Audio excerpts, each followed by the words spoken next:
Hello student, जो बच्चे commerce के स्टूडेंट हैं और सेमेस्टर 1 का एग्ज़ाम दे रहे हैं बीकॉम सेमेस्टर 1 का, तो एक सेट का वीडियो हम दे चुके हैं। और फाइनेंशियल अकाउंटिंग अगर आपका मेजर पेपर है, फाइनेंशियल अकाउंटिंग में क्या इंपॉर्टेंट क्वेश्चन हो सकता है, एक सेट पूरा इंपॉर्टेंट क्वेश्चन का दे चुके हैं यूनिट 1 का।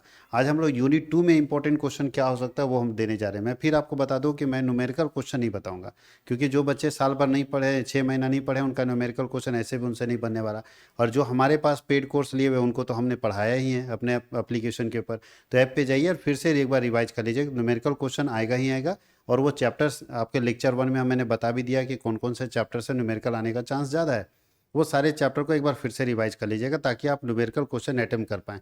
तो चलिए स्टार्ट करते हैं यूनिट 2, और फिर इसमें थ्योरी चल रहा है। इसमें सबसे पहला क्वेश्चन है, व्हाट इज़ कंसाइनमेंट। कंसाइनमेंट क्या है? तो कंसाइनमेंट एक स्पेशल सेल ट्रांजेक्शन है जहाँ पे एक व्यक्ति अपने एजेंट के माध्यम से अपने सामान को बेचता है। तो जब कोई व्यक्ति अपने एजेंट के माध्यम से सामान को बेचता है तो ऐसे सेल को, जो स्पेशल सेल है, ऐसे सेल को हम बोलते हैं consignment cell.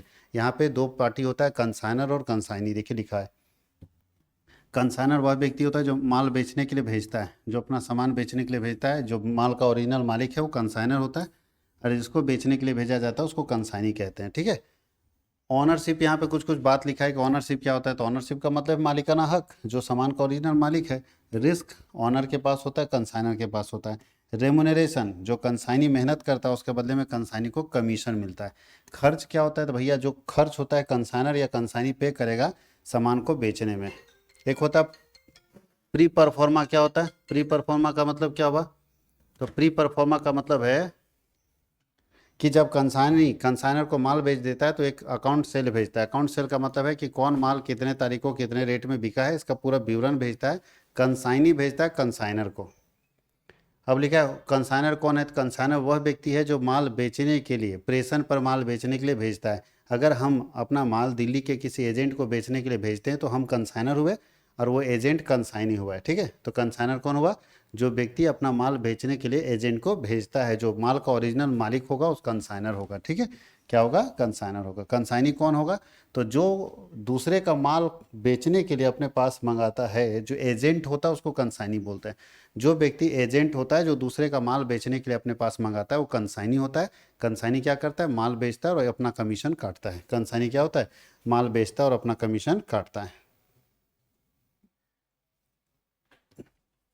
Commission, what is commission in consignment. Consignment में कमीशन क्या है? तो बताइए, जब एजेंट हमारा माल बेच देगा तो फ्री में तो नहीं ना बेचेगा।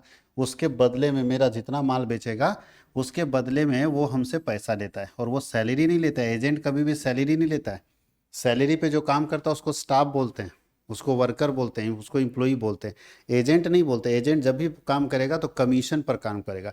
जितना माल बिकेगा उसके ऊपर वो कमीशन चार्ज करेगा। तो ध्यान रखना, कमीशन का मतलब कंसाइनी अपने सेवा के बदले में, मेहनत के बदले में जो पैसा कंसाइनर से लेता है वो कमीशन कराता है। कमीशन 3 तरह का दिया जा सकता है, डेल क्रेडियर कमीशन, सिंपल कमीशन और ऑर्डनरी कमीशन। तो देखिए, ऑर्डनरी कमीशन है, डेल क्रेडियर कमीशन है और ओवर राइडिंग कमीशन है। तीनों का मतलब समझिएगा। सिंपल कमीशन, ऑर्डनरी कमीशन तो हर स्थिति में मिलेगा। इसका कमीशन कैसे निकलता है? तो इसका फॉर्मूला होता है commission equal to total sale, जितना माल बेचे हैं, चाहे उधार बेचे चाहे नगद बेचे, total sales into rate by 100। Rate का मतलब रेट ऑफ कमीशन, जो भी टोटल माल बेचे उसका 10% कमीशन, तो 10% मिल गया। डेल क्रेडियर कमीशन तब मिलता है जब क्रेडिट में सामान बेचते हैं। उधार में अगर आप सामान बेचे हैं किसी को, तो जितना उधार बेचें अगर वो पैसा को वसूल के ला देते हैं तो आपको कमीशन अलग से मिलता है, जिसका नाम है डेल क्रेडियर कमीशन।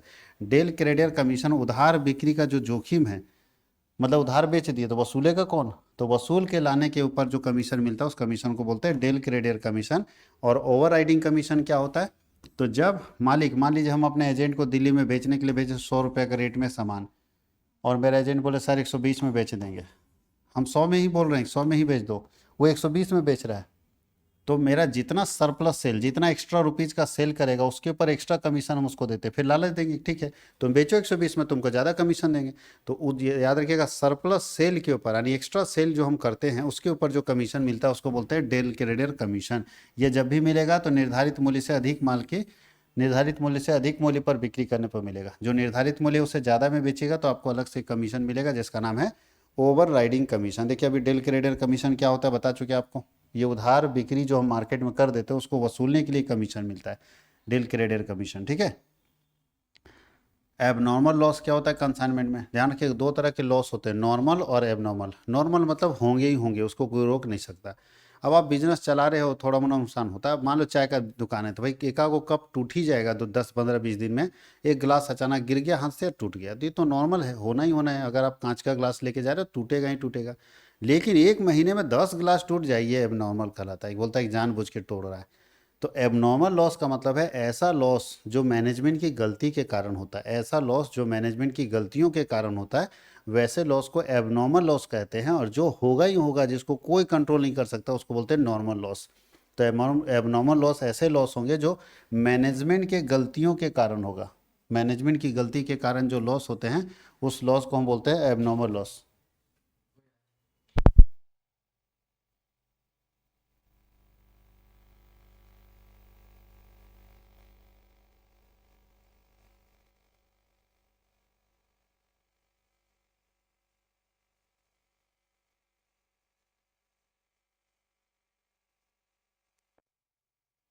चलिए अब आगे चलते हैं हम लोग।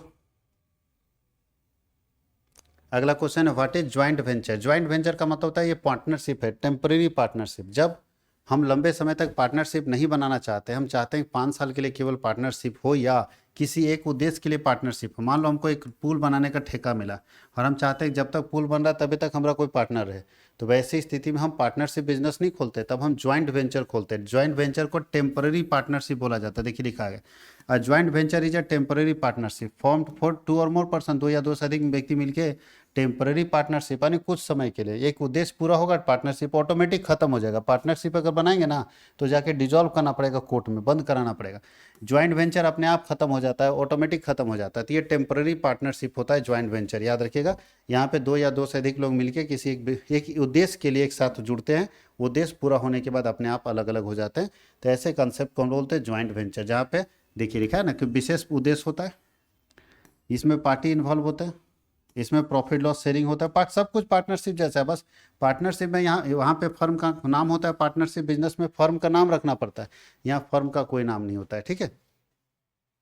अब को वेंचरर क्या होते हैं, तो भैया पार्टनरशिप बिजनेस में जैसे जो लोग सदस्य होते हैं, जो पैसा लगाते हैं, उसको पार्टनर बोलते हैं। तो ज्वाइंट वेंचर में जो पैसा लगाता है उसको को वेंचरर बोलते हैं। पार्टनरशिप बिजनेस में जो पूंजी लगाता है उसको पार्टनर बोलते हैं, और ज्वाइंट वेंचर में जो पूंजी लगाता है उसको को वेंचर बोलते हैं, याद रखिएगा। तो को वेंचर का क्या रिलेशनशिप, सेम जैसे पार्टनर के जैसे सब कुछ सेम है। को वेंचर क्या है, तो वह व्यक्ति जो क्या करता है, पार्टनर के जैसा पैसा लगाता है ज्वाइंट वेंचर में। अब ज्वाइंट बैंक अकाउंट क्या होता है, तो ज्वाइंट देखिए जो सारे पार्टनर का एक साथ बैंक अकाउंट खुलेगा तो पार्टनर्स का बैंक अकाउंट होता है। उसी तरह पूरे ज्वाइंट वेंचर का अगर एक ही बैंक अकाउंट होगा तो उसको बोलते हैं ज्वाइंट बैंक अकाउंट, जिसमें सारे को वेंचरर जो पार्टनर हैं सारे लोगों का हक होता है। तो बोलता है संयुक्त उपक्रम में संयुक्त बैंक खाता एक अलग खाता बैंक खाता होता है, जो विशेष रूप से उपक्रम यानी बिजनेस के नगद लेन देनों को रिकॉर्ड करने के लिए बनाया जाता है।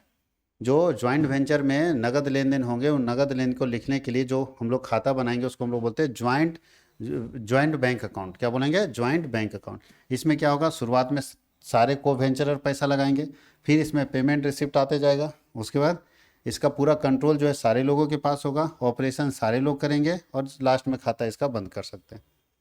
What is memorandum joint venture account. Memorandum मतलब होता है याद रखने लायक। देखिए ज्वाइंट वेंचर में बहुत सारे लेन देन होते हैं, बहुत सारे लेन देन होते हैं, किसी को याद रखना संभव नहीं होता है।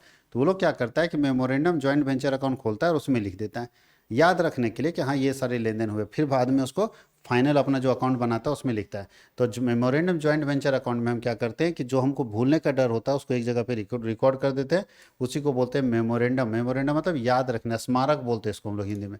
स्मारक मतलब वो स्मारक नहीं जो मूर्ति वाला बनता है, स्मारक मतलब स्मरण से समझते हैं ना, याद रखना। तो याद रखने वाला खाता होता है जहाँ पे हम लेन देन को एक जगह लिखते हैं, और ताकि भूले नहीं, भूलने का डर होता है, इसके कारण हम मेमोरेंडम ज्वाइंट अकाउंट बना लेते हैं, ताकि सब लोगों का एक जगह अकाउंट रहेगा तो सारे लोगों का एक ही जगह हिसाब किताब लिखा जाएगा।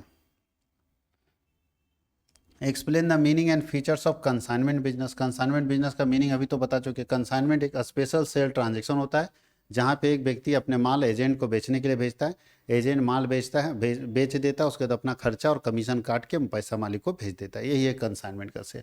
इसकी विशेषता तो अभी आपको बता चुके। First, nature and relationship.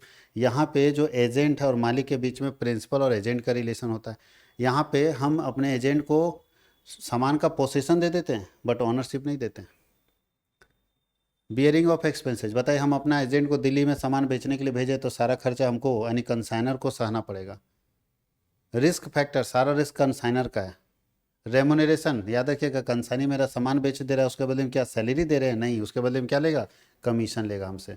Account cell बनाता है, जितना माल बेचा उसका पूरा विवरण बना के भेजता है एजेंट मालिक को, तो उसको अकाउंट सेल बोलते हैं। प्रोफॉर्मा इनवॉइस का मतलब होता है कि पहले से बिक्री के विपरीत जहां बिल जारी किया जाता है वहां परफॉर्मा इनवॉइस जारी किया जाता है। नहीं, एक परफॉर्मा इनवॉइस बिल आएगा आपके पास, क्योंकि बिक्री तो ये नहीं हम अगर अपने एजेंट को माल बेचने के लिए भेजे तो सेल का बिल नहीं देंगे उसको, हम उसको बेचे कहाँ है, हम उसको बेचने के लिए भेजे तो वहाँ परफॉर्मा इनवॉइस करता है। अगला एक difference between sale and consignment. Sale और कंसाइनमेंट में क्या अंतर है? भैया सेल का मतलब तुरंत ट्रांसफर ऑफ, बोलता है इसमें क्रेता और विक्रेता होता है। सेल में क्या होता है? क्रेता और विक्रेता, जबकि इसमें कंसाइनर और कंसाइनी होता है। रिलेशनशिप, इसमें देनदार और क्रेडिटर और डेटर का रिलेशन होता है, जबकि इसमें प्रिंसिपल और एजेंट का रिलेशन होता है। ओनरशिप, मालिकाना हक, भैया हम सेल कर देंगे तो तुरंत ट्रांसफर हो जाएगा, बट कंसाइनमेंट में तुरंत ट्रांसफर नहीं होता है। पोसेशन, इसमें पोसेशन और ओनरशिप दोनों एक साथ ट्रांसफर हो जाता है। इसमें शुरू में पोसेशन ट्रांसफर होता है, ओनरशिप बाद में होता है। रिस्क, इसमें सारा रिस्क बायर का हो जाता है जो सामान खरीद लिया, लेकिन इसका रिस्क हमेशा कंसाइनर के पास रहता है। रिटर्न ऑफ गुड्स, इसमें रिटर्न नहीं कर सकता, हम बेच दिए सामान नहीं वापस लेंगे, लेकिन इसमें रिटर्न हो सकता है। अगर हमने अपने एजेंट को 400 पीस माल बेचने के लिए भेजा दिल्ली, नहीं बेच पाया तो माल वापस लेना होगा। सारे खर्चे बायर खरीदने वाला इसका वहन करता है, इसका कंसाइनर वहन करता है। रेमुनरेशन, इसमें अगर सेलर माल बेच दिया तो प्रॉफिट कमाएगा और यहाँ पे कमीशन कमाएगा। प्राइमरी डॉक्यूमेंट, इसमें सेल इनवॉइस बनता है और इसमें आपको परफॉर्मा इनवॉइस बनता है। ठीक है, इसमें सेल इनवॉइस बनता है, इसमें क्या बनता है? परफॉर्मा इनवॉइस बनता है। एक क्वेश्चन और है हम लोगों के पास, explain the accounting treatment of consignment in the books of consignor and consignee. Consignment के में कंसाइनर और कंसाइनी बुक में क्या एंट्री करते हैं, वो बोल रहा है कि क्या क्या एंट्री करेंगे। तो देखिए ये जर्नल आप लोगों को पढ़ना है, सबको हम लोग बता चुके थे कि जब कंसाइनमेंट का केस आता है तो कंसाइनर के बुक में क्या क्या एंट्री करते हैं, यहाँ लिखा हुआ है देख लीजिए। जब कंसाइनर माल भेजेगा कंसाइनी को तो एंट्री बनाएगा consignment account debit to goods and on consignment. खर्चा अगर कंसाइनर करेगा तो consignment account debit to cash और बैंक करेंगे। एडवांस अगर कंसाइनी से मिलेगा तो लिखेंगे कैश और बैंक और bills receivable account debit to consignee account. Sale अगर कंसाइनी करेगा तो लिखेंगे consignee account debit to consignment account. Consignee खर्चा करेगा तो लिखेंगे consignment account debit to consignee account. Commission अगर पेबल है तो consignment account debit to consignee account. Closing stock है तो consignment stock account debit to consignment account. और प्रॉफिट ऑन कंसाइनमेंट है तो consignment account debit to profit and loss account. जो बच्चा इसको पढ़ा है वही लिख सकता है, एक दिन में आप रट्टा नहीं मार सकते, फिर भी प्रयास कीजिएगा। कंसाइनी की बुक में क्या है तो बहुत कम एंट्री होगा। कंसाइनी बुक में सबसे पहले कंसाइनी सामान रिसीव करेगा तो सामान रिसीव करेगा तो कोई एंट्री नहीं करेगा। एडवांस पेड करेगा उसका एंट्री करेगा consignor account debit to cash bank bills payable और बैंक। एक्सपेंसेज इनकर्ड होगा तो consignor account debit to cash. Goods sold करेगा तो कैश बैंक और debtor account debit to consignor. और कमीशन अगर कमाएगा तो consignor account debit to commission. और लास्ट होता है फाइनल सेटलमेंट होगा तो consignor account debit to cash या बैंक एंट्री, यही होगा यहाँ पे जर्नल एंट्री। आगे लिखा है define joint venture, explain its feature and advantage. Joint venture क्या है उसके फीचर्स को बताइए और एडवांटेज को बताइए। ज्वाइंट वेंचर अभी आपको बताएं, ज्वाइंट वेंचर एक टेम्पररी पार्टनरशिप होता है जो किसी विशेष उद्देश्य को पूरा करने के लिए बहुत सारे लोग मिलकर एक पार्टनरशिप क्रिएट करते हैं, जिसको हम लोग बोलते हैं टेम्पररी पार्टनरशिप। उसका विशेषता है, पहला टेम्पररी नेचर होता है, दूसरा को वेंचरर पार्टनर के जैसा यहाँ पे को वेंचरर होंगे, तीसरा एग्रीमेंट होता है सारे पार्टनर्स के बीच में। फर्म का कोई नाम इसमें नहीं होता है, जैसे पार्टनरशिप में फर्म का नाम होता है तो यहाँ पे कोई फर्म का नाम नहीं होता है। कंबाइंड रिसोर्सेस होते हैं, सारे संसाधन संयुक्त रूप में एक साथ होते हैं। एडवांटेज क्या है तो लार्ज कैपिटल, बहुत मतलब 6-7 लोग मिल गया था, ज़्यादा पूंजी न लग गया, रिस्क भी बट गया। और क्या होता है विशेषज्ञता का कौशल मिल जाता है, नहीं 4 लोग अलग अलग एक्सपर्टीज के मिले तो एक्सपर्ट फैकल्टी का फायदा भी मिल जाता है। एक्सेस टू न्यू मार्केट, नए मार्केट में इंटर करने में आसान पड़ता है। कॉम्पिटिटिव स्ट्रेंथ, अपने कॉम्पिटिटर को से आप लड़ सकते हैं, उसको ख़त्म कर सकते हैं। और लास्ट है no registration required, joint venture का कोई रजिस्ट्रेशन का जरूरत नहीं पड़ता है। तो ये बहुत छोटा यूनिट था, यूनिट 2। अब हम लोग यूनिट 3 देखेंगे अगले वीडियो में। यूनिट 2 बहुत इंपॉर्टेंट है आपके लिए, सब यहाँ पे न्यूमेरिकल क्वेश्चन आएगा ही आएगा, ज्वाइंट वेंचर हो या कंसाइनमेंट हो, ये दोनों से क्वेश्चन न्यूमेरिकल आता ही आता है। अब हम लोग देखेंगे यूनिट 3, क्या देखेंगे यूनिट 3। यूनिट 3 हम लोग अगले लेक्चर में देखने वाले हैं।